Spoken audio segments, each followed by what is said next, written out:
Okay, are we ready? We're ready. Ready? Teach me like ready and Έτοιμοι. Έτοιμοι. Έτοιμοι. Let's go. Πάμε. Πάμε. Oh yeah, I know. Πάμε.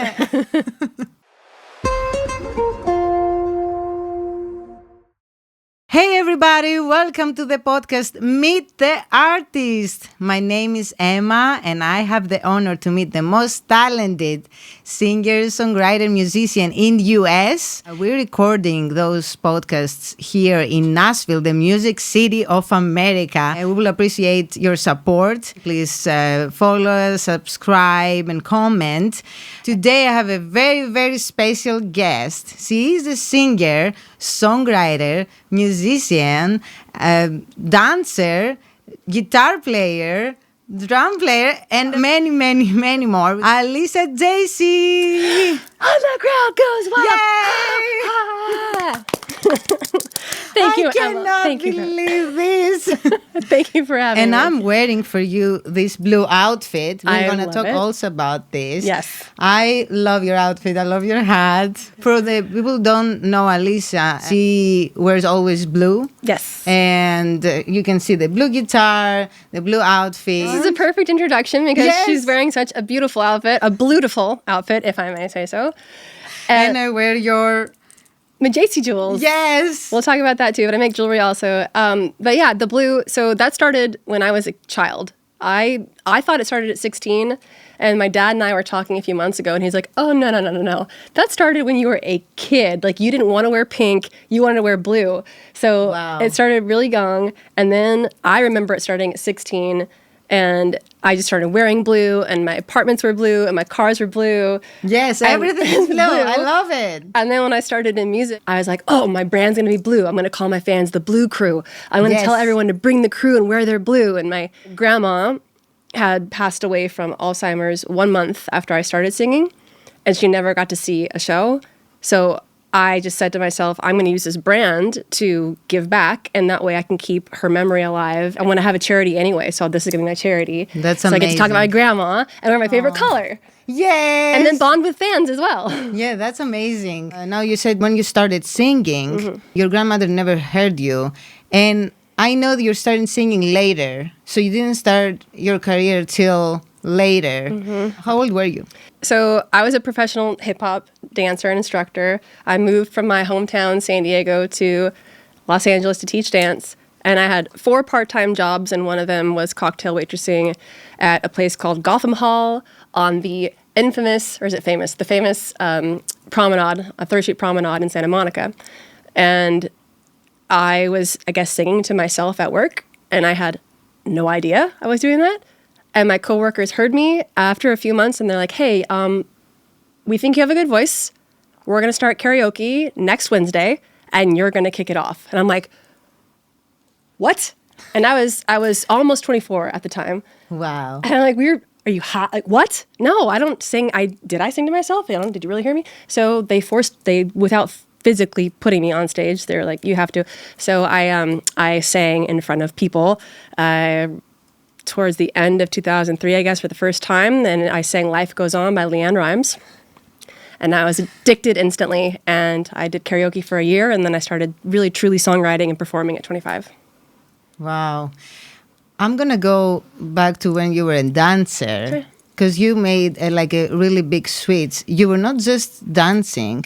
You danced to the Super Bowl. Yes. I know you didn't mention it, but for a dancer, it's the top of their career. So you were a really good dancer and also teaching dancing, and you're still teaching and helping artists being comfortable on the stage. You're still doing that. Yeah. Well, how was it to dance at the Super Bowl? I really want to know, because Super Bowl is the biggest show for Americans. It's a big thing. Yeah, definitely. How was the experience? Okay, so if anyone wants to see parts of this experience, I actually cut a video together on YouTube. So you can look up Alyssa Jacey Dancer or Alyssa Jacey Super Bowl, and you can see my audition. You can see that I got on the news. I love it. And out of 3,000 people roughly who auditioned, I was one of 300 people who made it. Wow. I danced in the pregame show, the national anthem, and the halftime show. So I was in every part that you could dance in. And like speaking of blue and dancing, we were given one of two colors for the pregame show and one of two colors for the halftime. And you couldn't choose. Like they just gave you, okay, you're gonna be pink, you're blue, you're pink, you're blue. I just luckily You got blue? got blue in both. So like I have a blue like camo outfit on for the halftime show and a blue like leopard weird thing for the pregame. And some of the biggest artists of all time were at this particular Super Bowl. Should I name them all? Yes. Okay. So the pregame was Michelle Branch, Beyonce, Carlos Santana. The Dixie Chicks sang the national anthem. Celine Dion sang God Bless America. And the halftime was Bon Jovi, No Doubt, and Sting. Wow. Unbelievable. I can't believe I just remembered everyone's name right now after the day I've had. So yeah. I have no more memory left after this. My card is full. So you were in LA. When did you decided to move to Nashville? Like, what made you take that decision? Because Sure. that's a big decision also. Definitely was. I was one of those kids who really liked my bubble of San Diego. My freshman year of college, I went to Sonoma State, which is in Northern California, but just for freshman year. And I was like, I miss my family and my friends and my little... So I came back to San Diego, and then I took some time off of college, and I went to teach in LA. I came back, and I went to school. This is the part I want everyone to remember, because if you think you can't juggle 17,000 things at a time, let me tell you that how possible it is. I was going back to school with a full load of classes from Monday through Thursday. I was also working part-time at Victoria's Secret, 20 to 30 hours a week. And then Thursday nights, I would drive to LA, record Thursday night, Friday, Saturday, Sunday, drive home to San Diego Sunday, do all my homework in one night, and then start over again. And that in 3 months, I had my first EP. Wow. So you can do it. You can do it. Anyone who's watching, you can do it. No excuses. Play like a champion. If somebody goes to your website, you write your motivation speaker. Mm-hmm. Yes. I'll go to that because you say you can do it and you can do it. Oh, see, it naturally comes out, yeah. That's a motivation right there for people. They have to just go and do it. And I know we're friends, but and we never talked about this motivation thing that you're doing. But if I could picture somebody that could motivate people, is you, because you're very positive all the time. You have a lot of energy and you just go. And you say you started later, but you have almost 150 songs published. And that's a lot of songs. And usually artists are going upside down and they're not ready to release a song. They're thinking about it. You just go and you release and you release. You're releasing. And it's amazing because nothing stops you. I didn't even mean to start that. This happened by complete, I don't know, call it divine intervention or whatever. My whole career is divine intervention. I didn't set forth in my own mind and this planet to do anything else other than dance. So the part that I didn't finish was I went to school full time when I came home and recorded and played and all that stuff. And so 2 years later, I did graduate with a communications degree and an almost minor in Spanish. I did drop the minor right at the very end. So tired. So I moved to Nashville January 2012. And it was roughly 2013 when I was hosting one of my many writers' nights of the week where someone had overheard me giving away all my, I guess they call them secrets to other artists. Like, how did you open for Bruno Mars after 3 years in the music industry? How did you tour Europe? How did you, whatever. And I just tell them, and someone's like, hey, you should stop that, start a business and charge people because you can teach this. And this is something that you should be making money from instead of, just giving away all your stuff for free. And I'm like, oh, I should. So I made an LLC. I started a business and I called myself an inspirational career coach. And from that, I got asked to speak. People just started asking me to do some public speaking. And then I was speaking in Ireland and then I was speaking in Sweden. And then again, back in Ireland, Sweden, Ireland. And then in the US. And it just happened. It just happened. It's just amazing when you find your passion, things will also open up for you. So I encourage everyone to just never give up. I know that's such a cliche thing to say, but I've been in it now for 20 years and new doors keep opening every single year. Every year something new unfolds. The Jacey jewels, was I gonna ever make jewelry in my life? No. But as of last summer I did. So you never They're know. amazing. They're amazing too. Thank you. Yes. I saw your story yesterday. You did something. I saw that you were filming a new song. Oh, yes. So I'm not going to start from your first song. I'm going to go backwards. I'm going to go from the one It's Coming. Because I don't even know about it. Like, you never told me what's going on, what's coming up. That's because this song is already out.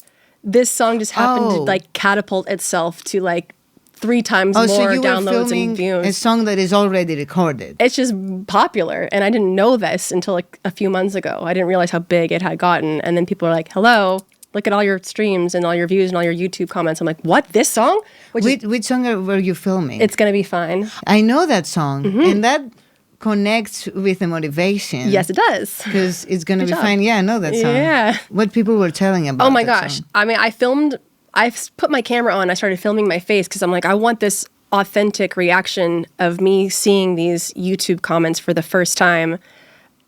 And I'm just like, oh my God, like this is going to get me through everything in life. Oh, I can't believe I found this song. Thank you, Alyssa, for these beautiful lyrics. Oh my gosh, I've been going through life the wrong way, and now I can see that brighter days are ahead of me, and just boom, boom, boom, boom, boom, like, wow. And so if you go on my Instagram, Facebook, or YouTube, and you just look up Alyssa Jacey, It's Gonna Be Fine, you'll see this video of me. I was in Arizona at the time in my hotel room, and I'm like, I'm just astounded by seeing all these comments because, to be very honest, I don't get a lot of comments. I just don't. On Facebook, I guess, but on Instagram, not so much. On YouTube, not so much. So to see this song also, all the streams that it's gotten on Spotify, it's just like, it's been awesome to see. So when did you write that song? Between 2020 and 2021. And it was inspired by someone else's story about their situation. I'll just say that. And I couldn't stop myself. And I just like wrote this song after hearing what they had said.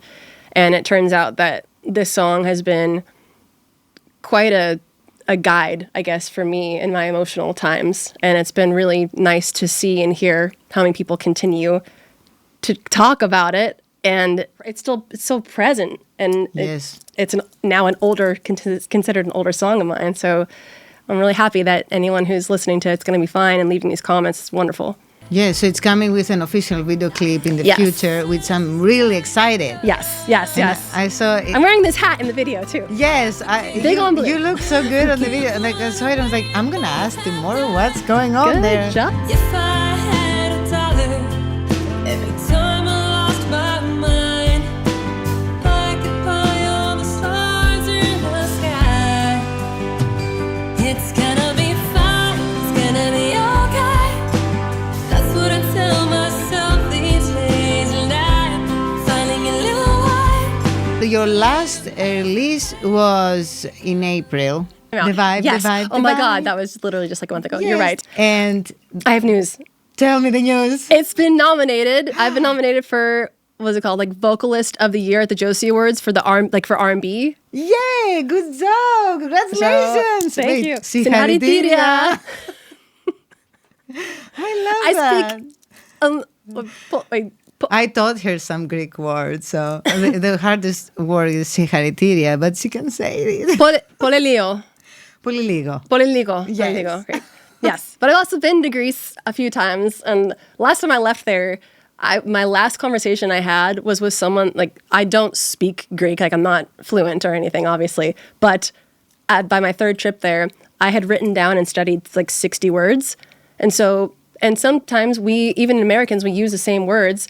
Often enough, you can pick up on what people are talking about. Right. So I was having this conversation with someone, only understanding every like 13th word, but I got it. And I was able to say enough back to make it look like I kind of knew what I was doing. But now I forget almost everything. It's been like a decade. It's hard. It's hard to learn a different language and remember it. Remember it. I feel like if you live in the country, you're practicing it, it's much easier. Right. But I'm going to go to that part that you've traveled to Europe and everything. I'm just going to go back to the vibe now. Yeah, you do it. Yes. To get to the vibe. So your sound before that song was very different. So Yes. that's a very different, I will say, bluesy. It has the vibe. It has the vibe. So Top Shelf is the one that came out before that. Yes. Okay. It had different sound, your previous songs. Very You're gonna go very different. So what is the story behind that song? You know what's interesting is that It's Gonna Be Fine and the vibe were written kind of back to like very similar times. I can clearly remember this. It was like shortly after.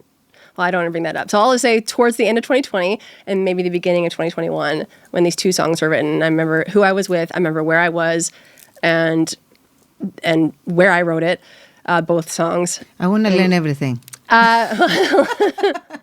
Tell me now, where were you? We'll leave that to the imagination of the people, and I will talk to you off camera. Oh, okay. We cannot talk about it, my friends. I'm sorry. I tried. But again, both these songs were not things that I experienced for myself. They both came from other people talking, I guess, like just listening to someone else's story. So I wasn't in love or anything when I wrote the vibe. And I remember, actually, what I can tell you is I was trying to learn how to use like a couple different pieces of music equipment, and I was watching a how-to video. And this how-to video had this beautiful woman singing, showing you how to use this Focusrite equipment. And it was so bluesy and so R&B. I loved it so much. I'm like, okay, inspiration's hitting me. Pause on the video, guitar, hit record on the phone, and the vibe came out just right then and there. My whole repertoire that Emma was talking about, the 150 plus songs, I've written over 400. I've recorded and released over 150, and they're all different genres from each other for the most part, like some kind of they intermix like 4 or 5 different genres in one. But I really love blues and I really love R&B, and I've always been so obsessed with Joss Stone's voice and Christina Aguilera and Alicia Keys, anyone who just has this bluesiness to them. And we're gonna probably end up going, if we're not gonna talk about Drowning Me, we should, because that was like the beginning of me being able to start writing in this genre, like blues stuff. But I never written really an R&B song. I'm like, man, I want to take this song that kind of sounds bluesy and I want to record it more R&B style. And that's how the recording came out. I co-produced everything. Co-produced everything you hear, I've either produced or co-produced.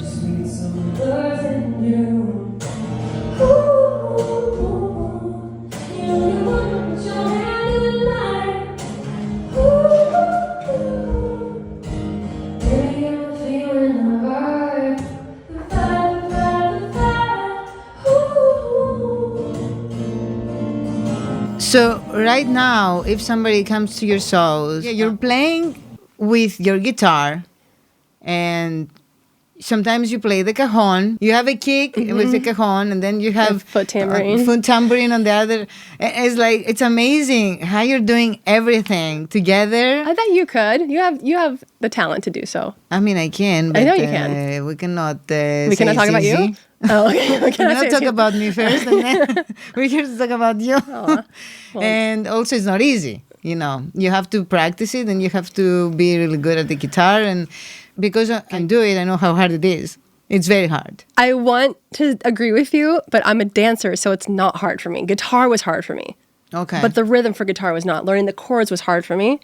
But rhythm for me and keeping time is easy because I'm a dancer. Yeah, don't say about the rhythm, but playing the rhythm, the guitar, singing, have all these people watching you. It's a lot of things happening the same time. I will agree with you with that part, yes. It's a lot happening. I don't say just play the cajon. Of course you have the rhythm, Yeah. but doing the same time, everything together, Yeah. plus you have everybody in And there. entertaining and remembering lyrics. Entertaining and like being happy. It's a lot. A lot. So I've seen you playing all these instruments on the stage.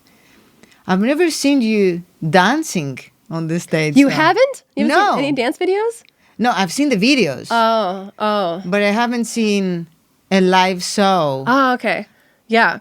I only have done that twice since I moved to... No, that's not true. I've done it more, but danced for other people. So for my own show, I've done it twice. I've sung and danced at the same time, sang and danced. My English, by the way, is also going. I've not been in college for so long. No, it's not that. She's friends with me too long. She Sang, forgot sung, her sang. English. But that I give it up to the ladies or anyone who sings and dances at the same time. That is some gnarly shit. Because they're going together. Yes, I would actually really like to do more of that. I would like to, now that I'm back in the gym and getting fit. I don't know if you could tell. Yeah, I can tell you look like a model. So there's like. I'm totally mess. I hope you all, we're just messing around. But I would like to do that. I look at Tate McRae. I'm like, I know you are 20 years younger than I am, but I need to do that again. Like, I need to dance again. I miss dancing so much. The happiest I probably ever am is drumming, and then just barely under that is dancing. Wow. And under that is performing in general. Of course, performing and singing. So you performed to the most historical and, good places in Nashville, like Bluebird Cafe, City Winery. Third and Lindsley. We won't say the other one. Yes. There's so many places you've performed. So many. And they're all like where everybody is trying to perform. And you have done this. You performed almost everywhere within the years. Mm-hmm. You opened shows for a lot of artists. You've met so many people. Which one was your favorite show that you have done? In this city? Yes, so you will remember it and you'll say, okay, that show was my favorite. You're trying to remember now. Well, I can certainly say this last show at Third and Lindsley, not because it's recent, but just because when I am several decades younger than the audience, even though my age range, I guess, of fans is anywhere from like 6 years old to 60-something, but the pocket for me is like 45 to 65. And I would guess most of this group was a little bit on the upper end, and they were expecting to come to see this particular band, this big band, and they're kind of their genres, and I'm not like that, and I'm like a solo person, and they have 5 people, and the amount of like adoration and respect and like love and just care that I got from people when I got off stage and when people were leaving the show. That's just when I go into my own head. I'm like, I can't believe this is my job. I can't believe that I just made these people happy. And That's nice feeling. It was such a great feeling. But in Nashville, I don't know. There have been a handful of really wonderful memories. And there's a venue in San Juan Capistrano, California called the Coach House. That's where I've opened for most of the famous people that I opened for. And I feel like almost every show there has been like the best show. Each show just keeps better and better for me. And you've performed also in Europe. Now I'm going back to the conversation you said. Okay. You visited Greece, yes. So you've been Italy, UK, Sweden, is that correct? Greece, and one more, Ireland? Denmark, Ireland. You see, I remember. Mexico. Without looking. Mexico. So you've been to all those countries, and not only once, plenty of time, and you might go again. Not you might, for sure you will go again. Hawaii's US. Hawaii's US, yeah, Yes. but I'm there often, yes. You're there every year, and you do shows there too, and people love you, and they're expecting you every year. That's nice. You have fans there. Yes. How is to travel and to different countries and perform, and you're singing your songs? You don't go with covers. I do. Some covers. Yeah, some covers. One of the things I like to do is if I'm doing a 3-hour set, I'll go original cover, something Right. like that. If I'm doing 90 minutes like at City Winery, I'll do 15 songs original to cover. But in Ireland, one of the best memories I have, and thank God I was filming these people when they said this. Can I talk about this Ireland show? Of course. Okay. I want you to talk about the shows there. Okay. This is like one of my favorite memories of playing in Europe.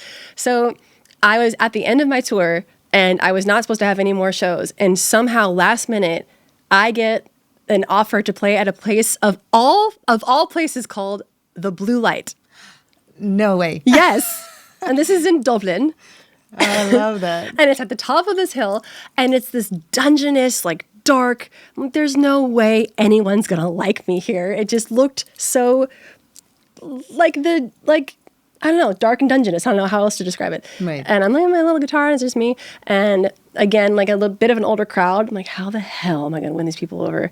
And I just know that I looked American and out of place. And I start singing, and the pub just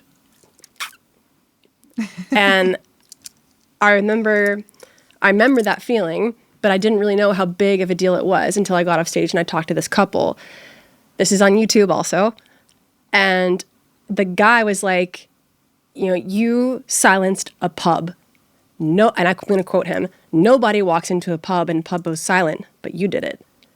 Wow. And they talked about how much they would have paid, you know, to see me, like, we would have paid blah, blah, blah for this show. And I'm like, I have this on camera. This is amazing. But people feel this way about my music. Like, this is nuts to me. Because it's still to this day, after 20 years of being in this industry, I still can't, I kind of don't really, it's hard to fathom that people care about what I'm doing. Like, I didn't even mean to get into music, but now I'm in music. And so that's why I'm an inspirational speaker, because, like, look what could happen, you know? Look what can happen. Yeah. You can go to Ireland, you can do Europe, you can go to Mexico. I'm sure you will go to more and more countries. And I feel like that's amazing. Music can connect people. You can meet people you've never imagined you're going to meet, Yes. or visit places that you've never imagined. I feel the same for me. Like, you look where I ended up. You never know. Like, with I'm glad you ended up here. yes. I'm glad I'm here, and I'm glad Ευχαριστώ. we're having. Ευχαριστώ. Παρακαλώ. Okay, except all those places you performed in Hawaii. I want to talk about the craziest play you performed. The craziest, like, city or the craziest venue? Place. I'm gonna say now with what I mean. Alyssa, when she's in the aeroplane. Oh, okay.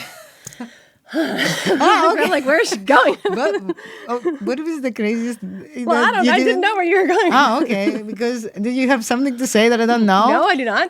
Okay. Because if you want to say something I don't know. Nope, I like where you're going with this. Carry Okay. on. So you were getting into the airplane. The airplane, how many feet? 35,000. 35,000, because I count in meters, so it's hard for me to remember. It's in the air, so you play with your guitar while everybody's in the air. Yes. You just grab your guitar and performing. How many times? 33. 33. I know you tried to World record. do the world record to record Guinness. And how many tries did you have to do to get in? I had to beat 2. 2, but you have 33. Yes. Okay. we have to call them. They have to put you in I have called them and I did talk to them. Yes, But and- it was too late. They actually reached back out to me. It was again another insane thing. Like, imagine the Guinness Book of World Records. You open up your email and that's what it says. It's called Live at 35, what I perform for.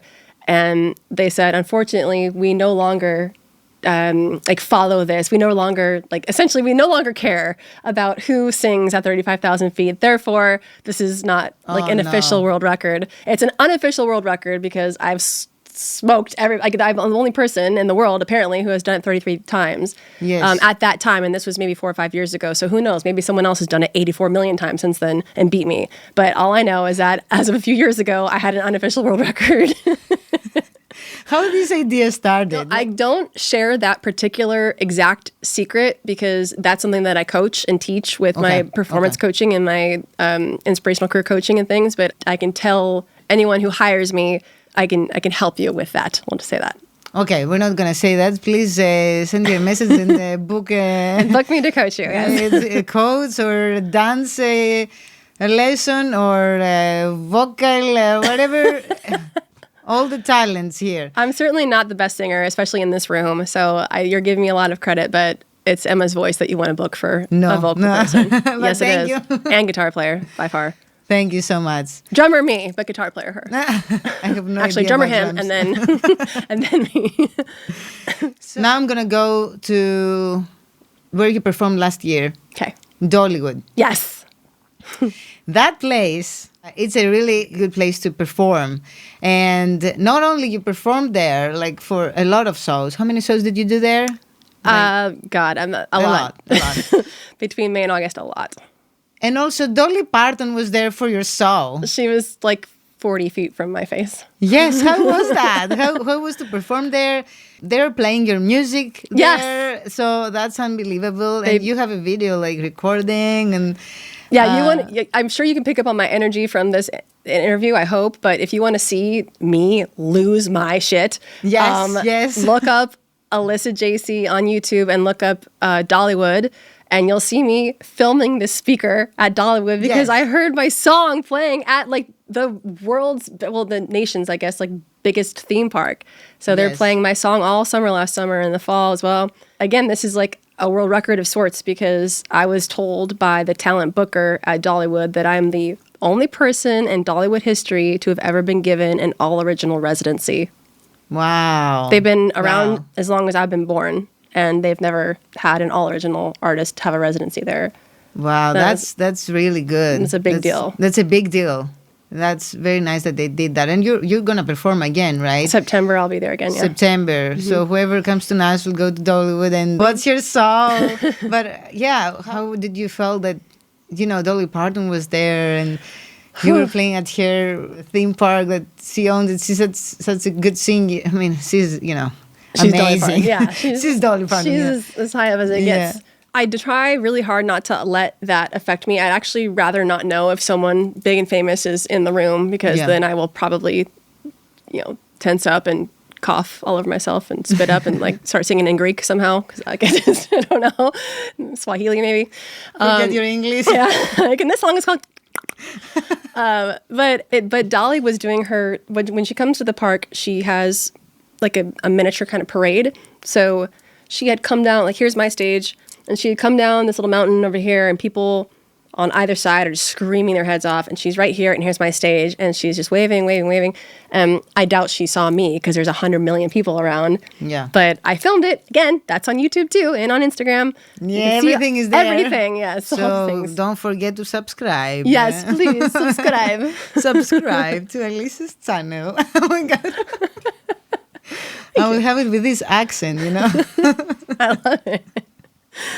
Yeah, that's good. That's good that you upload everything. But most of your songs are on Spotify. You have on YouTube, but I've noticed, I think you have more on Spotify. I think Spotify and Apple Music are equal. And Apple Music, yes. So, But there's Amazon Music as well, and there's iHeartRadio and Pandora, but I don't think Pandora has my newer stuff. I think Pandora has my older stuff. And by the way, Pandora, I asked you to take down my older records, and you didn't do it. So no one listened to my old stuff, because I'm trying to get that off the internet. why? Because it's different. Yeah. I mean, all the artists have the same. I sometimes I feel this way. It's like, oh my God, that's too old and different. But that is the progress, though. That's true. You That's did the true. I need to get progress. over myself. Yeah, you're right. And maybe we change as we go, so we get better. And it's like, oh, I don't like my old stuff, but it's still something that you've tried and made you come at this point where you You're are right. now. You're right. I don't know which song I'm gonna pick to talk about because you've wrote so many. Let's say the past 5 years. Okay. I don't know, Top Shelf. Top Shelf. Well, the whole yeah. the whole Showing Up album, because it's so the album. that's all different genres. Like I have a reggae Yes. song on there. I've got like the title track Showing Up, and in parentheses it's called Hustle Pie, and that's about showing up to either life, your relationships, your career, even when you don't feel like it. That whole album, it's different pieces of my personality, different pieces of life. Like the ballad, It's Gonna Be Fine, that's on there. A song about falling in love over like a weekend when you're on vacation, and that's the reggae song. Because how many of us have been on a trip and met somebody and you're like, oh, could this be something bigger than just these like last 9 minutes, And you get home and you have like one email and a phone call and then you never talk again. And So true. Taylor gets it. Everybody gets it. Yeah. Everybody gets it. So that album takes you definitely on a journey because there are 11 tracks and they're all different from each other. And I've played drums on some, I played guitar on most, I co-produced all of them. And that was just a fun record, and I'm so proud of it. I'm so Yes. proud of it, and it's very inspiring. And if there's one album that I'm going to leave behind, like if I died after this sentence, Showing Up is an album that I will forever be proud of because I'm proud of every single one of those songs, every lyric, every recording. And That's nice. since that came out, New, which I wrote New, yeah. purely for sync. I was inspired by, what is that TV show, Selling Sunset. Oh, okay. I wrote it for them, and I wrote it for Target Oh, yeah, the Selling back to school ads and stuff. So Wow. New is not me. So I sang that like a Fergie meets Gwen Stefani. I mean, Well, you say it's not you, though. And like, It's very pop. like It's the filter on the voice. no, there's no filter. It's just me going. Oh, like, you did for real? I thought you put a filter when you were recording it. No, I just like sang like I just changed my. Oh, okay. I didn't I actually didn't do know this, that. but I sounded like that. Okay. But if you go on Apple Music or Spotify, you're like, oh, what does Alyssa Jacey sound like? Please don't listen to New first. You don't see me playing that at shows ever. It's not like a. It's true. Yeah. It's true. I think I almost know without looking the songs you're playing to your songs. I love that. You've been to a few shows of mine. So. I've been to quite a few. Quite a few. And what I have to say about your songs, first of all, yeah, that is impressive that you're doing all those things by yourself, you know, and that your show is like a diary of your life. Mm-hmm. So you say, okay, that's when I did this, and then you play the song. That's when it happened this to my life, and then you play the song. Like, for example, the Why I Left, you know, that you wrote it for when you moved from California to Nashville.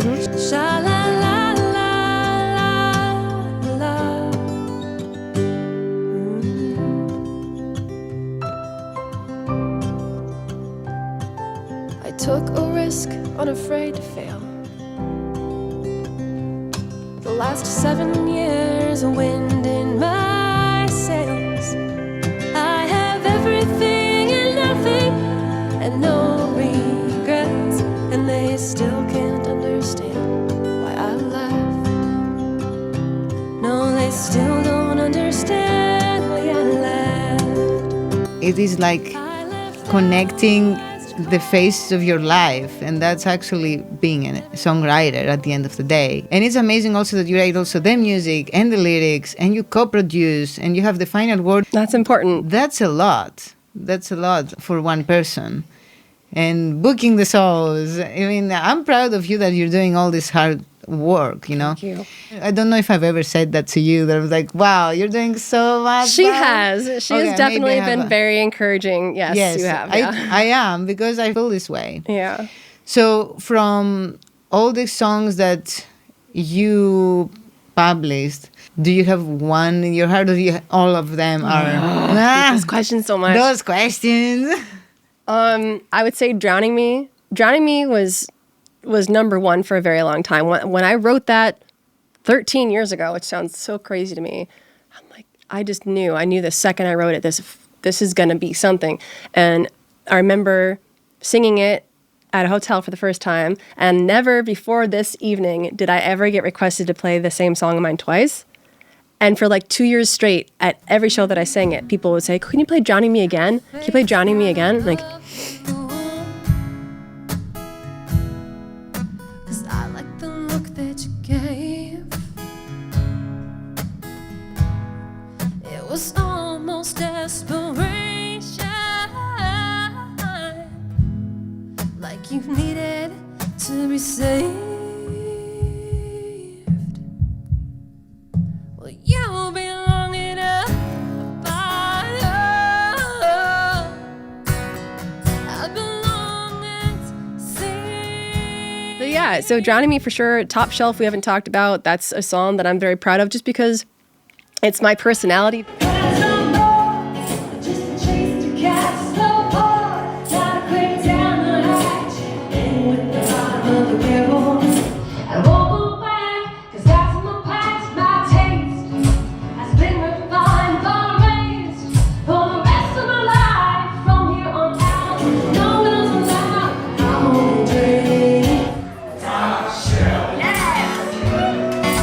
The vibe, Drowning Me and Top Shelf, the bluesiness of those songs. There's a song called Love Doesn't Love on the Showing Up album. Again, bluesy. So when you hear those songs, that's like the real core me. But I have so many different emotions and feelings, and that's why I write in so many different genres. I totally understand, and I appreciate that.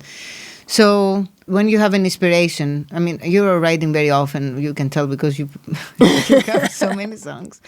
Is it usually when you're happy or when you're down? Does it have time? Does it have a moment? What have you noticed? I've noticed it can happen at any time. I've written a lot of songs in the car. I wrote a song called the Lemonade Song, which is from an album called Destined, and I wrote that in the car. There is a recent song that I have not recorded, but like a year and a half ago, I was on Hawaiian Airlines and I was listening to the Nate Smith Deluxe album, and I was so inspired by his album. I got my guitar out and wrote a song called All the Cliches in the World, which I think you heard at City Winery. Yes. And I can be on an airplane, I can be in a car, I can be crying my eyes out on the kitchen floor after a breakup. That's called Feel Like This. I can be in love. That's good that you just have inspiration and your channels are open all the time. Very much. That is amazing. And other people are trying and they cannot write a song, but the inspiration comes to you. So the last interview you did was at the national TV, by the way. It was at that's the right. Fox, right? You're right, yeah. It was one of the most important interviews. And after this, was Obviously, this is number one. like Clearly number one. After the national TV of America, here, the Taylor studio. Taylor, from 0 to 10, how much fun are you having right now? This is a 10. He said 11, for those of you who didn't hear him well. Yes. Okay, awesome. I love that you're playing with my jewelry right now. I love the It's jewelry. apparently So- it doubles as a toy. You will find those at Alyssa's shows. She has here American, They come in every different size imaginable, like for every your... little size. Yeah. Yeah, for like shoelaces, for guitar.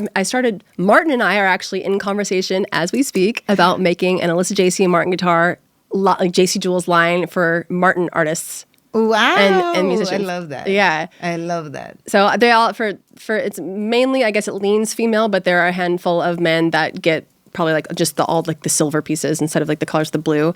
It's all blue shades, of course, but some are just plain silver, like black and silver. But yeah. That is amazing. So they can find that. They can find your CDs on the website, All the merch on the website, like t-shirts, hats, all that stuff. T-shirts, hats, and everybody who goes, you have to go and follow her. And we will have the links of your Instagram, your Facebook, and everything, your Spotify, so people can hear the music and support. I don't have any other questions. Okay. You did fantastic. Oh, thank you. Yeah, this was Thank you. awesome. So I'm glad you came. And thank you for coming here tonight. Παρακαλώ. Thank you. Ευχαριστώ. Ευχαριστώ που ήρθε σήμερα. Να πούμε και λίγα ελληνικά.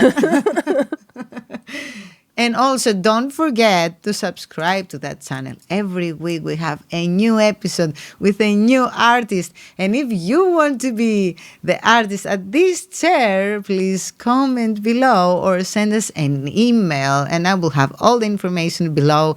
Thank you so much. And thank you, Alyssa, so much. Appreciate you coming here. And Thank you for having me. And have a great night, everybody. Bye.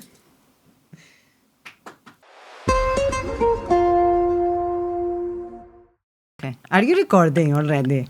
Yeah. Oh, oops. Hello. But this is the best shit. So, I see a JC jewel on your keychain. yes, is it? You know, I was thinking like to put your jewelry here, and then I was so much in a rush that I didn't do it. And Oh. Do you want to wear this? Can I? Yeah. I want to wear it. Yeah. Of course. It actually go perfect with your... Can I put it Yeah. here? Yeah, you just clip it on. Give me a second. Yeah. And that's why I make them like that, so you can clip it on anything. So you can clip it, and then you put it here. Do we look good, first of all? You look great. That was Italian. Do we look good, first of all? I can play the drums. You want to play drums now? I would love to. Really? Oh my goodness, that podcast goes out of control. A lot of surprises. She's so great at what she does. I love her voice, and I love the way that she plays guitar. Sinhariteria! Singer-songwriter. Oh my God, Taylor is like those crazy women in the studio. The best person. We hate each other.